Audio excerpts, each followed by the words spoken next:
Hi, I'm Greg from RV Haulers. Today I'd like to talk to you about my smart cart. This is the vehicle that my wife and I carry on our RV hauler. It's our little runabout vehicle.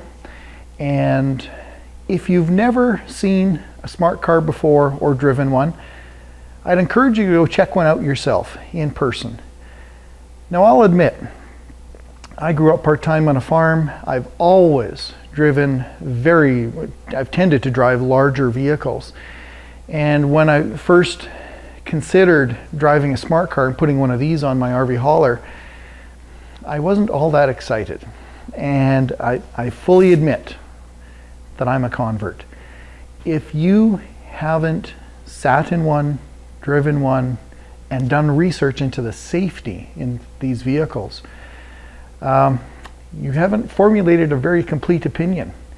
You know, people look at these cars and they say, man, that can't be safe. There's no way you're going to catch me in one of those things. And I was exactly like that. I was very reluctant. But now that I've driven this is a 2004. It's a Canadian model. It's a diesel. Now, diesels were only available in Canada for a relatively short period of time. They cannot, my understanding is they cannot be introduced or imported into the United States. This is also one of the early models of smart car. There's been a couple of kind of iterations since this, but the basics of my smart car hold true, and I'd like to give you a tour about it and talk about some of the surprising things that I've discovered. The first thing that people say is, man, I'm never going to fit into one of those cars. And it's surprising when you get inside the smart car. I'm 5'10", I'm about 200 pounds, so I'm not a giant individual, but there is a lot of room. That's too far for me. The seat's too far back. I have customers that are certainly much larger than 200, approaching 300 pounds perhaps. Some 6'2" guys, and I'm 5'10", and the 6'2" fellas fit inside here. If you were to look up inside, you'll see that there's a lot of room. But where I would normally drive is more like that. I'll be honest, when you start to drive this car on the highway and drive it around the city, very quickly you forget that the bumper is right there and that the back bumper is only a couple feet behind your behind. It does not feel like a small car at all. If anything, it's almost like a little sports car. Now, the earlier ones like mine, this isn't a rocket. It's 0 to 60 in something like 15 seconds or 13 seconds. But the newer ones, this is a model 450, the 451s, they're pretty zippy. They're pretty fast. And, you know, they're made by Mercedes. Mercedes is not making low-end vehicles. This thing is very tight, very quiet. And I'll bring you inside the smart car here and show you some of the features that are inside it. So I'll point out power mirrors, power windows, very nice seats. They're actually very comfortable. My car has an optional cruise control that's been added here. Mine has heated seats. There's 2 heat settings. Stereo's pretty decent, and air conditioning. Two levels of air conditioning. You know, it's got the basics for cup holders. You know, the interior is quite nice. Of course, it's got all of our airbags that we need for safety. It's got ABS. It's got a stability control built into it as well. And I'm going to show you the trunk. So you hit a button, and in my car the glass lifts up, and there's 2 releases here to lower the tailgate.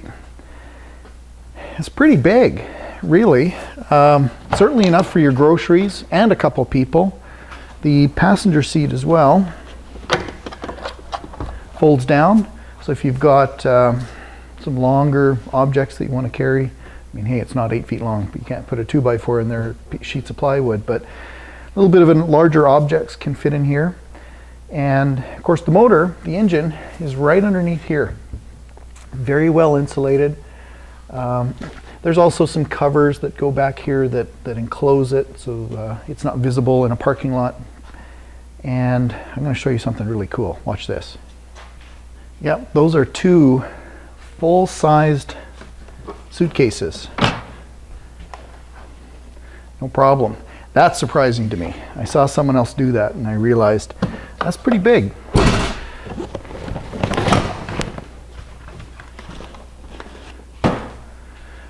Now if you measure the interior diagonal space, you're also really close to getting some golf clubs in there. They will fit. If yours are about 46 inches tall, the bag, I find my golf clubs will fit kind of kitty corner across in here. And of course, if you're by yourself, you can fold that seat down and carry a set of clubs in that way. Something else that's just interesting is, no, your eyes are not deceiving you.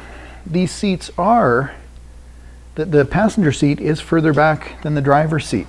They've got the battery is at my foot, underneath my feet there, and they're just a little bit off so that there's some space for some of the other necessary components. And your windshield washer reservoir is up there.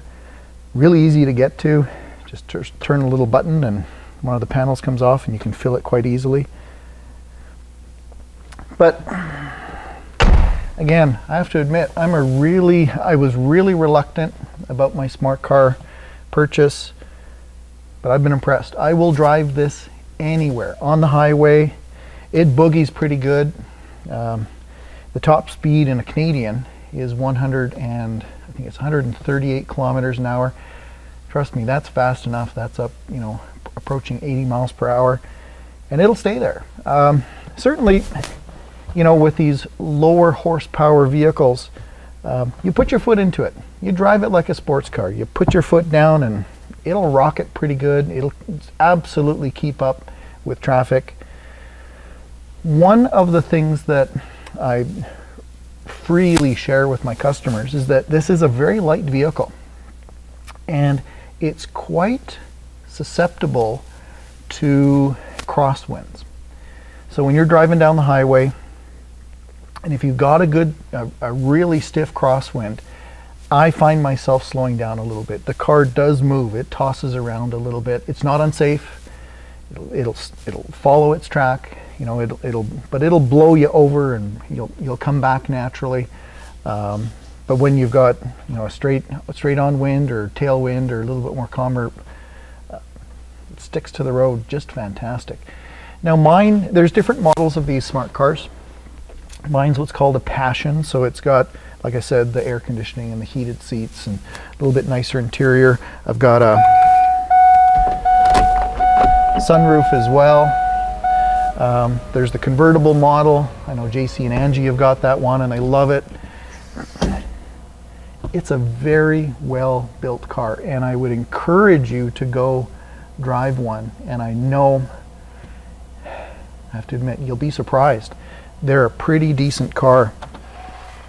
The other thing that's surprising is, boy, when you find the used ones on the market, there's almost nothing for miles on them. Of course, these cars are pretty popular inside the city, so it's not uncommon to find a vehicle with maybe 10,000, 20,000 miles on it that's quite a few years old.